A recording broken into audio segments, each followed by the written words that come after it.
Resort rest ಹೇಗಿತ್ತು sir? 3 ದಿನ ಅಲ್ಲಿ ಸಾಕಷ್ಟು ರಾಜಕೀಯ ಚಟುವಟಿಕೆಗಳಾದವು ಅನ್ನೋದು ಇಲ್ಲಿ ಸುದ್ದಿ. ಜನ ಎಲ್ಲ ಬಂದು ಭೇಟಿ ಮಾಡ್ತಿದ್ರು, ಅವ್ರ ಜೊತೆ ಎಲ್ಲ ಮಾತಾಡ್ತಿದ್ದಾರೆ.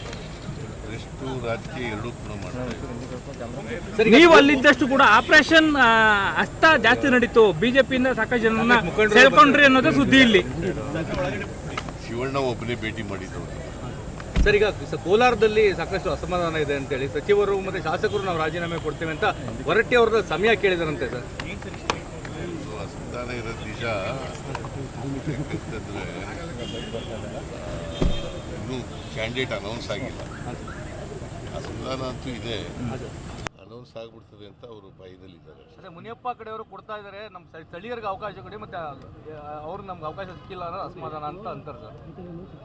ಸ್ಥಳೀಯರಿಗೆ ಅವಕಾಶ ಅಂತಲ್ಲ, ಬಲಗೈನವರು ಕೊಡಬೇಕು ಅನ್ನೋದು. ಬಲಗೈ ಲೆಫ್ಟ್ ರೈಟ್ ಕೊಡಬೇಕು ಅನ್ನೋದು ಅವರ